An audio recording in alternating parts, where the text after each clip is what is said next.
കൂട്ടുകാരുണ്ടാകും. കാന്തപുരം ഉസ്താദോ പേരൂർ ഉസ്താദോ ഞങ്ങളാരും ഈ വിഷയത്തിൽ ഒരു കളവും പറഞ്ഞിട്ടില്ല.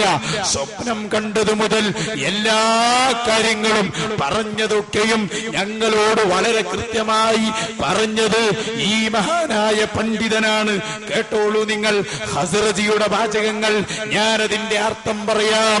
അദ്ദേഹം പറയുന്നത് അറബിയിലാണ്.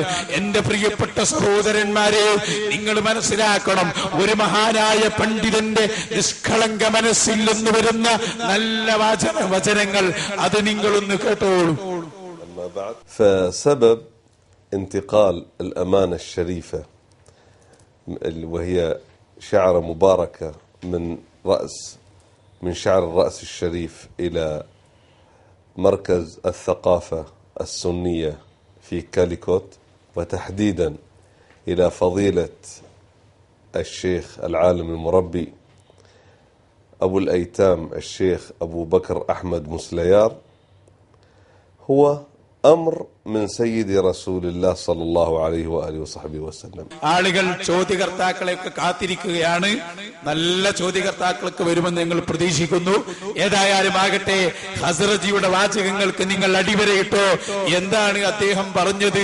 ഈ ഷഅർ മുബാറക്ക് ഞാൻ കൊടുക്കാനുള്ള കാരണം അംറും മിനൻ നബി സല്ലല്ലാഹു അലൈഹി വസല്ലം, അല്ലാഹുവിന്റെ റസൂലിന്റെ ഭാഗത്ത് നിന്നുള്ള കൽപ്പനയാണ് ഇത് കൊടുക്കാനുള്ള കാരണമെന്ന് വളരെ കൃത്യമായി ഈ അറബ് പ്രമുഖൻ പറയുകയാണ്. ഇനി അവിടുന്ന് പറയുന്ന വാചകങ്ങൾ ശ്രദ്ധിച്ചോളൂ. فأنا خادم الآثار الشريفة ولست بصاحبها. എന്താണ് പറഞ്ഞത്? سيدي رسول الله صلى الله عليه وسلم.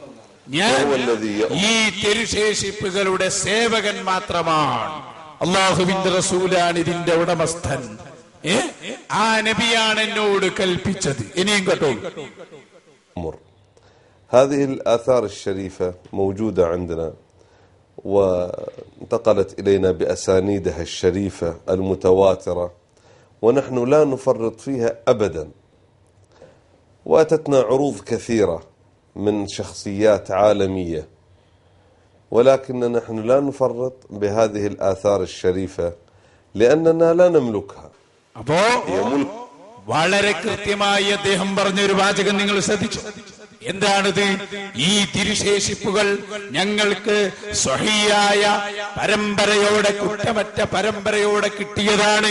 വല്ലാഹി ലാ നുഫർരിതു ഫീഹാ അബദാ. അല്ലാഹുവിന്റെ റസൂലിന്റെ തിരുശേഷിപ്പുകളുടെ വിഷയത്തിൽ ഞങ്ങൾ ഒരു വീഴ്ചയും വരുത്തുകയില്ല. സഹോദരന്മാരെ, ഇത്രയും കൃത്യമായി ഒരു പണ്ഡിതൻ പറഞ്ഞാൽ, ഈ പണ്ഡിതനെ വരെ ചക്കിക്കൊത്ത ചങ്കരൻ എന്ന് പറഞ്ഞാൽ, മുസ്ലിമേ, ഈമാനുള്ളവന് ഈ മനുഷ്യന്മാരുടെ കൂടെ കൂടാൻ സാധ്യമല്ല. ഇനി നിങ്ങൾ നോക്ക്, ഒന്നുകൂടി ഞാൻ പറയാം. എന്താണ് പറയാനുള്ളത്? നിങ്ങൾ ശ്രദ്ധിക്കണം. ഈ വിവാദങ്ങൾ ഇവിടെ നടന്നപ്പോ നമ്മൾ എല്ലാ വിഷയങ്ങൾക്കും മറുപടി പറഞ്ഞു. മിനിയാന്ന് 12 മണിവരെ ഓത്തുള്ള നാടായ ചേന്നമംഗല്ലൂരിൽ ഞങ്ങള് 12 മണിവരെ ചോദ്യങ്ങൾ സ്വീകരിച്ചു. SKSSFകാര് വന്നു, മുജാഹിദുകൾ വന്നു, പലരും വന്നു, പൂക്കിപ്പറമ്പിൽ വന്നു, വാദപ്രതിവാദത്തിന്റെ വ്യവസ്ഥ നടന്നു. എല്ലാം നടന്നപ്പോൾ ആളുകൾക്ക് എല്ലാവർക്കും തുറന്ന് മനസ്സ് തുറന്നു കൊടുത്ത് ചോദിക്കുവാനുള്ളവർക്ക് ചോദിക്കാമെന്ന് പറഞ്ഞപ്പോ ഞാൻ വളരെയേറെ പ്രയാസപ്പെട്ടു പോയി. സഹോദരന്മാരെ, ഇവർ ഒരു മുഖാമുഖം എന്ന പേരിൽ കോഴിക്കോട്ടൊരു സംഗതി നടത്തി. അപ്പൊ ഒരാൾ ചോദിച്ചു, അല്ല ഉസ്താദ്, ഇപ്പൊ സനദ് ഉണ്ടായാലല്ലേ സ്വീകരിക്കുള്ളൂ, ആ വെല്ലൂരിലെ സനദൊന്ന് വായിക്കൂ എന്ന് പറഞ്ഞു. അപ്പൊ ഹസൻ സക്കാഫി എഴുന്നേറ്റ്, നമ്മളെ സമയം കഴിഞ്ഞിരിക്കുന്നു, സല്ലല്ലാഹു അലാ മുഹമ്മദ് സല്ലല്ലാഹു അലൈഹി വസല്ലം, അതോടെ അവസാനിച്ചു അതിന്റെ കാര്യം. അവിടെയാണ് അമ്പലക്കടവിന്റെ വാക്ക് വരിക, അപ്പൊ തന്നെ പോയി അതിന്റെ കാര്യം അല്ലേ? അവിടെയാണ് ഇത് ഫിറ്റാക്കേണ്ടത്. ഇനി നിങ്ങൾ നോക്ക്, ഇവരെ വെല്ലുവിളിയൊക്കെ ആ സൈസാ, വെല്ലുവിളിക്കാവൊക്കെ. ഇപ്പൊ കണ്ടില്ലേ, കഴിഞ്ഞ കൊട്ടപ്പുറം പരിപാടിയിൽ ഇവര് പറഞ്ഞത് എന്താ? അതെ, അതിന്റെ കാര്യം തന്നെ മുഖാമുഖത്തിന്റെ കാര്യം അങ്ങനെ തന്നെ. ഇവർക്ക് അതും പറഞ്ഞു കൊടുക്കണം. കാരണം ഇതൊന്നും തിരിയാൻ മാത്രം ആയിട്ടില്ലല്ലോ. നമ്മൾ ചിന്തിക്കുന്നത് ഇവരെ ബുദ്ധിയിൽ വരണമെങ്കിൽ ഒരു 100 കൊല്ലമെങ്കിലും കഴിയണം എന്നാണ് ഞങ്ങൾക്ക് മനസ്സിലാകുന്നത്. അല്ലാതെ ഇതൊന്നും നിങ്ങൾക്ക് മനസ്സിലാവില്ല. നോക്കൂ നിങ്ങൾ സഹോദരന്മാരെ, നിങ്ങൾ ചിന്തിക്കണം. പിന്നെയോ പിന്നെ ഇവര് വെല്ലുവിളി, നിങ്ങൾക്ക് നമ്മൾ അമ്പലക്കടവിന്റെ വെല്ലുവിളി ഉണ്ട് 212 എടുത്തു. എന്താ വെല്ലുവിളി എന്നറിയോ? അബൂദാബിയിലേക്കുണ്ടോ? അബൂദാബിയിൽ തന്നെ നമ്മളെ ഉസ്താദുമാര് എപ്പോഴും പോകുന്നതാണ്. ഇവരെ അബൂദാബിയിൽ പോകാൻ തുടങ്ങുന്നതിന്റെ പതിറ്റാണ്ടുകൾക്ക് മുമ്പ് ഉസ്താദ് അവറുകൾ അബൂദാബി കാണുന്നതും പോകുന്നതുമാണ്. എന്നിട്ട് ഇവന്റെ ഒരു വെല്ലുവിളി, നിങ്ങൾ അബൂദാബിയിലേക്കുണ്ടോ? ആ വെല്ലുവിളി എന്ന് കേട്ടോളൂ. പക്ഷെ അഹമ്മദ് ഖസ്റജി മരിച്ചു പോയിട്ടില്ല, പേരോടും മരിച്ചു പോയിട്ടില്ല, നമ്മളും മരിച്ചു പോയിട്ടില്ല. അബുദാബി നിലനിൽക്കുന്നുണ്ട്. അവിടെ സമാധാന യുദ്ധമല്ല. അബുദാബിക്ക് ടിക്കറ്റും കിട്ടും. എയർ ഇന്ത്യക്ക് എന്തോ പൈലറ്റുമാർക്ക് സമരം ഒരുപാട് ഫ്ലൈറ്റ്, വേറെ എയർലൈൻസിന്റെ ഫ്ലൈറ്റ് പറക്കുന്നുണ്ട്. വിസയും പെട്ടെന്ന് കിട്ടും. പേരോടിന് വിസ ഫ്രീ, ടിക്കറ്റ് ഫ്രീ. ഈ വിഷയം അന്വേഷിക്കാൻ വേണ്ടി അബുദാബി അഹമ്മദ് ഖസ്റജിയുടെ അടുത്തേക്ക് മിതമായ മധ്യസ്ഥന്മാരെ കൂട്ടിക്കൊണ്ട് പോകാൻ തയ്യാറുണ്ടെങ്കിൽ എല്ലാ ചെലവും വഹിക്കാൻ ഞങ്ങൾ റെഡിയാണെന്നാ പറഞ്ഞത്. പക്ഷേ പേരോട് ഉസ്താദ് 10 ദിവസത്തോളം അബൂദാബിയിൽ നിങ്ങളെ കാത്തിരുന്നിട്ട് ഒരു എസ്കെ കുട്ടിയെയും കണ്ടില്ല. അതുകൊണ്ട് തന്നെ സമുദായത്തോട് നിങ്ങൾ മാപ്പ് പറയണമെന്ന് ഈ സമയത്ത് ഞങ്ങൾ ഇവിടെ വീണ്ടും പറയുകയാണ്. എന്താ നിങ്ങൾ മനസ്സിലാക്കിയത്? അല്ലേ? ഇത് നോക്കൂ, ഇത് വിവാദമാക്കണ്ട, നമുക്ക് അബൂദാബിയിലേക്ക് പോകാമെന്ന് ഇവർ പറഞ്ഞപ്പോ വളരെ കൃത്യമായി നമ്മളത് സ്വീകരിച്ചു. കുറ്റ്യാടിയിൽ വെച്ച് പേരോട് ഉസ്താദ് സ്വീകരിച്ചു. അതിന്റെയൊക്കെ പുറമെ പത്രസമ്മേളനം നടത്തിയിട്ട് ബഹുമാനപ്പെട്ട കാന്തപുരം ഉസ്താദിന്റെ പത്രസമ്മേളനം. ഇവര് പത്രസമ്മേളനം നടത്തിയ പോലല്ല, പണ്ടൊരു ഡോക്ടർ പത്രസമ്മേളനം നടത്തി, നമ്മളെ ബഹാവുദ്ദീൻ. അപ്പൊ നോക്കുമ്പോ പത്രക്കാരെ പറ്റിച്ച് ഒരു കത്ത് പത്രക്കാർക്ക് കൊടുത്ത്, ആ കത്തല്ല അവിടെ ദാറുൽ ഹുദയിൽ വായിച്ചത്, 2 കത്തും വേറെ. അങ്ങനെ മിനിയാന്ന് ഇയാളൊരു പത്രസമ്മേളനം നടത്തി. അതെന്ത് പറയാനാ? അള്ളാഹുവിന്റെ റസൂലിന്റെ തിരുമുടി DNA ടെസ്റ്റ് നടത്തിയിട്ട് തെളിയിക്കണം. അപ്പോ പത്രക്കാര് പറഞ്ഞു, DNA ടെസ്റ്റ് ഒക്കെ അവിടെ ഇരിക്കട്ടെ, നിങ്ങളോടൊന്ന് ചോദിക്കാണ്ട്, നിങ്ങൾ പണ്ട് നമ്മളെ പറ്റിച്ചു പോയതാണ്, ഒരു കത്ത് ഞമ്മക്ക് തന്നു, ദാറുൽ ഹുദയിൽ വേറെ കത്ത് കൊടുത്തു, അതിന്റെ കുട്ടൻസ് പറയണം. അപ്പൊ ഇയാള് പറഞ്ഞു, അതാദ്യം ഒരു കത്ത് അയച്ചിരുന്നു, പക്ഷെ പിന്നെ എന്താ ചെയ്യാ, ഞാൻ ഒന്നുകൂടി വിശദീകരിച്ച് കത്ത് എഴുതാൻ പറഞ്ഞു, പിന്നെ അയച്ചതാണ് 2ാമത്തെ കത്ത്. അപ്പൊ ഒരു പത്രക്കാരന്റെ ചോദ്യം, അങ്ങനെയാണെങ്കിൽ അല്ല മുസ്ലിയാരെ, ഈ ഡേറ്റ് ഒന്നാവുന്നത് എങ്ങനെ? 2 കത്തിന്റെയും ഡേറ്റ് എങ്ങനെ ഒന്നായത്? അൽഹംദുലില്ലാ, പേരോട് ഉസ്താദ് പോന്നിട്ടില്ല. നാളെ വൈകുന്നേരം വരെ അബൂദാബിയിലുണ്ട്. തയ്യാറുണ്ടോ കുട്ടികളെ? അതിനാണ് നിങ്ങൾക്ക് ധൈര്യം കാണിക്കേണ്ടത്. നിങ്ങൾക്ക് വേണമെങ്കിൽ ഞങ്ങൾ ടിക്കറ്റും ഫ്രീ തരാം, വിസയും തരാം. നിങ്ങൾ തയ്യാറായാ മതി. നിങ്ങളെ എടുത്തു കൊണ്ടുപോയി അബൂദാബിയിൽ വെക്കുന്ന കാര്യം ഞങ്ങൾ ഏറ്റുപെട്ടോ. പക്ഷെ അവിടെ എത്തിയിട്ട് സനത് കിട്ടിയാൽ അതേപോലെ കിട്ടും ചെയ്യും. അതാണ്. അപ്പൊ അതുകൊണ്ട് ഇത് കൃത്യമാണ്, നിങ്ങൾ തയ്യാറാകണം. നിങ്ങൾ വെല്ലുവിളിച്ച് കുടുങ്ങിയതാണ്. ഇനി ഉസ്താദിന്റെ പത്രസമ്മേളനം കണ്ടോ, നിങ്ങൾ കാണണമത്. ഉസ്താദ് അവറുകൾ കൃത്യമായി പത്രക്കാരോടും പറഞ്ഞു, ഞങ്ങൾ തയ്യാറാണ്, ആരെയും കൂട്ടിപ്പോകാൻ ഞങ്ങൾ ഒരുക്കമാണ്. ഇത്ര കൃത്യമായി പറയുന്ന ഒരു പണ്ഡിതന്റെ നിഷ്കളങ്ക മനസ്സിനെ, ഈമാനുള്ള മുസ്ലിമെ നിങ്ങൾ ശ്രദ്ധിക്കണം. ഇവരെന്തൊക്കെയായി പറയുന്നത് എന്നറിയോ? DNA ടെസ്റ്റ് നടത്തണം. എന്താ ഈ DNA ടെസ്റ്റ്? ഒരു മുടി മാത്രം കിട്ടിയ DNA ടെസ്റ്റ് നടത്താനാകുമോ ഡോക്ടറെ? ആ മുടി ആരുടേതാണ്? ആ ആളുടെ ശരീരത്തിന്റെ സാമ്പിൾ കിട്ടണ്ടേ DNA ടെസ്റ്റ് നടത്താൻ? ഞാൻ ചോദിക്കട്ടെ, ഞങ്ങളുടെ കരളിന്റെ കഷ്ണമായ സയ്യിദുനാ മുഹമ്മദ് റസൂലുള്ളാഹി സല്ലല്ലാഹു അലൈഹി വസല്ലമ തങ്ങളുടെ ഖബർ തുറന്ന് അവിടുത്തെ ഖബറിൽ നിന്ന് സാമ്പിൾ എടുത്ത് കൊണ്ടുവരണമെന്നാണോ ഡോക്ടറെ നിങ്ങൾ പറഞ്ഞതിന്റെ അർത്ഥമെങ്കിൽ നിങ്ങളുടെ വാക്ക് ഞങ്ങളതാ അറബിക്കടലിലേക്ക് വലിച്ചെറിയുകയാണ്. മുസ്ലിം സമുദായത്തിനത് വേണ്ട. ഉസ്താദിന്റെ പത്രസമ്മേളനം കേട്ടോ, ഇതാ പത്രസമ്മേളനം. അതിന്റെ അടിരേഖ പരിശോധിക്കണം അതിന് എന്ന് അവർ പറയുന്നത്. അവര് കൂടി വന്നാൽ പരിശോധിക്കാൻ ഞങ്ങൾ റെഡിയാണെന്നും പറയുന്നത്. അവരതിന് തയ്യാറാകുന്നില്ല. ഇതാ വിഷയം. മൊത്തത്തിലൊന്നും പോയാലോ? റെഡി, ഞങ്ങൾ റെഡി, നിങ്ങളെല്ലാം വന്നോളി. റെഡി, ഞങ്ങൾ റെഡി. അങ്ങനെ ചെയ്യാം, അങ്ങനെ ചെയ്യാം. ആവശ്യമില്ലാതെ വിവാദം ജനങ്ങളിൽ ഉണ്ടാക്കാൻ വേണ്ടി നിങ്ങളോട് വളരെ ഇനിയിപ്പോ നിങ്ങൾ ചിലപ്പോ അങ്ങനെ ചിലതൊരു തമാശ നിങ്ങൾ ചോദിക്കലുണ്ടല്ല, ചോദിക്കുന്നതിനൊന്നും വിരോധമല്ല. വളരെ ആത്മാർത്ഥമായിട്ട് അവസാനം നിങ്ങളോട് പറയുന്നത് ഇതാണ്, ഞങ്ങൾ ഒന്നുകൂടി വ്യക്തമാക്കുന്നു, ആദ്യത്തെ തിരുകേശം ലഭിച്ചു. അത് പ്രദർശിപ്പിക്കുന്ന സമയത്ത് അവർ അതിനെ എതിർത്തു. അതിന് പരമ്പരയില്ല, ശരതില്ല എന്നെല്ലാം പറഞ്ഞു.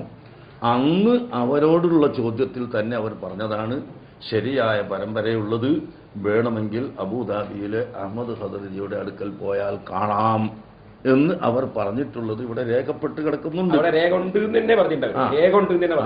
അങ്ങനെ ഞങ്ങളുടെ ആദ്യം കിട്ടിയ തിരുകേശത്തിന്റെ പരമ്പര പൂർണ്ണമായി ഞങ്ങളങ്ങ് വായിച്ചപ്പോൾ അവർ പറയുന്നു അത് നിങ്ങൾ എവിടുന്നോ നിർമ്മിച്ചുണ്ടാക്കിയതാണ് എന്ന്.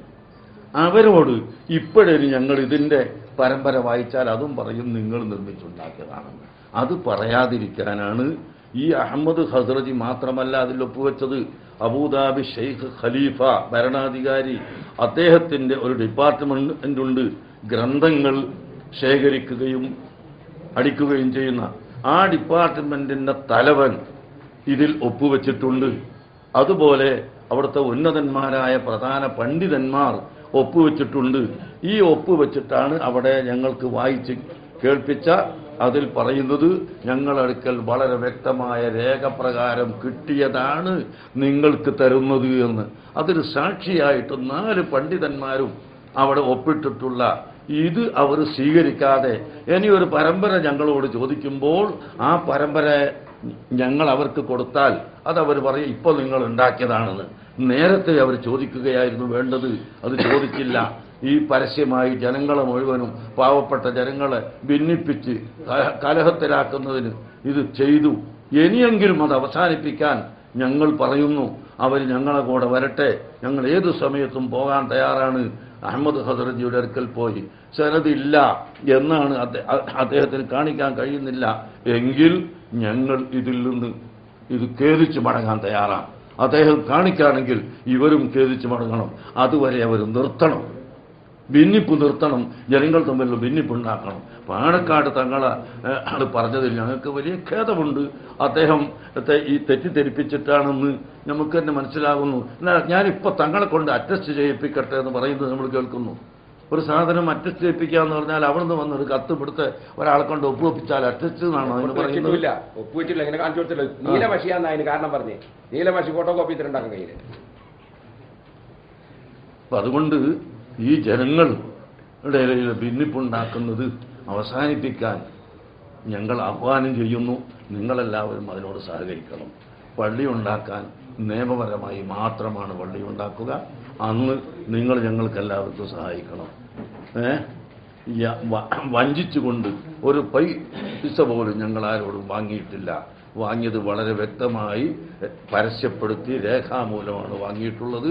അത് ഞങ്ങളുടെ അടുക്കൽ കണക്കും റിക്കാർഡുകളും എല്ലാം ഉണ്ട്. ഞങ്ങൾ 1000 കോടിയിലധികം ഉറുപ്പിക 33 കൊല്ലം കൊണ്ട് മർക്കസിൽ ഞങ്ങൾ ഉണ്ടാക്കി ചെലവഴിച്ച് കഴിഞ്ഞു പോയിട്ടുണ്ട്. 1000 കോടിയിലധികം ഉറുപ്പിക അവിടെ 30 കൊല്ലം പഠിച്ച വിദ്യാർത്ഥികൾ ഭക്ഷിച്ച ഭക്ഷണം അവർ കൊടുത്ത്. ഉസ്താദ് അത് പറയുന്നത് 40 കോടി എന്ന് പറഞ്ഞാൽ മർക്കസിന്റെ പ്രവർത്തനത്തെ സംബന്ധിച്ച് വിലയിരുത്തുമ്പോ അതൊരു കോടിയല്ല. കാരണം 1000 കോടിയിലേറെ ചെലവഴിച്ചു കഴിഞ്ഞു. അതിലൊരു 40 കോടി എത്രയേ ഉള്ളൂ. എന്നാലോ ഇവർക്ക് അത് കേട്ടപ്പോ ബേജാറ്. അങ്ങനെ ഞങ്ങളൊരു പരിശോധന നടത്തി. അങ്ങനെ നോക്കുമ്പോഴാണ് സംഗതി പുറത്തായത്. ഇവർ ഓരോരുത്തർ താമസിക്കുന്ന വീടുകൾ നോക്കിയാൽ തന്നെ സുബ്ഹാനല്ലാഹ് കോടിക്കണക്കിന് രൂപയുടെ ആസ്തിയുള്ള വീടും പറമ്പുമാണ് ഈ കണ്ണാടിപ്പറമ്പിനും ഈ പറഞ്ഞ എല്ലാ മൗലവിമാർക്കും ഉള്ളത്. ഹബീബ് റസൂലുള്ളാഹി സ്വല്ലല്ലാഹു അലൈഹി വസല്ലമ തങ്ങളുടെ ഷഅർ മുബാറക് വെക്കാൻ 40 കോടിയുടെ പള്ളി ഉണ്ടാക്കുന്നു എന്ന് പറഞ്ഞപ്പോ വിമർശിച്ച കണ്ണാടിപ്പറമ്പ് താമസിക്കുന്ന വീടാണിത്. കണ്ണാടിപ്പറമ്പിന്റെ തടി വെക്കാനുള്ള വീട്, അതിന്റെ ചെലവ് 1 കോടിയിലേറെ രൂപ വരുമത്രേ. നിങ്ങൾ ചിന്തിക്കണം, ഇതൊക്കെ അതിന്റെ ഓരോ ഭാഗങ്ങളാ. അതെങ്ങനെ നിങ്ങൾക്ക് കിട്ടി നോക്കൂ. നിങ്ങൾ ഇയാളെ വീടിന്റെ മതിലാണ്. നിങ്ങൾ ചിന്തിക്കണം, ഏതെങ്കിലും ഒരു പാവപ്പെട്ട പെൺകുട്ടിയോട് കെട്ടിച്ചൂടെ? ഇതുകൊണ്ട് ഒരു മതില് തന്നെ എന്തിനങ്ങനെ? നിങ്ങൾ ചിന്തിക്കണം, ഒരുപാടുണ്ട്. ഇയാളെ മതിലുകളും കെട്ടുകളും വാതിലുകളും ഓരോ വീടിന്റെ ഭാഗം തന്നെ ഫോട്ടോ എടുക്കാൻ മാത്രമുണ്ട്. ഇതിന്റെ മീഡിയ ഒക്കെ ഞങ്ങളെ കയ്യിലുണ്ട്.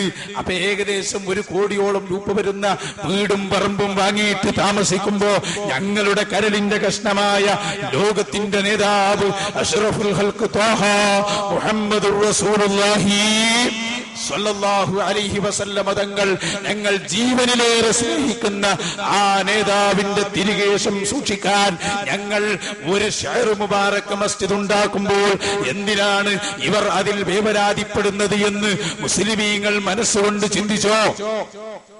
അതാ ഞങ്ങൾക്ക് പറയാനുള്ളത്. നമ്മളെ സമയം വളരെ പരിമിതമായതുകൊണ്ട് ഞാൻ നീട്ടുന്നില്ല. ചോദ്യകർത്താക്കൾക്ക് വേണ്ടി ഇപ്പോൾ മൈക്ക് പ്രസംഗിച്ചു കഴിഞ്ഞിട്ടൊന്നുമില്ല, ഒരുപാട് പറയാനുണ്ട്. അതൊക്കെ ഇനി നാളെ പറയും. ഞങ്ങളും പേടിച്ചോടി, അങ്ങനെ പേടിച്ചോടുന്നവരല്ല എന്ന് തെളിയിക്കാൻ വേണ്ടി തന്നെയാണ് ഏത് ചോദ്യകർത്താവിനും കടന്നു വരാം. ചോദ്യം ചോദിക്കുന്നത് നല്ല മനസ്സോടെയായിരിക്കണം. മുസ്ലിം സമുദായത്തിന് ഉപകാരമുള്ള ചോദ്യങ്ങൾ ചോദിക്കണം. ഇത്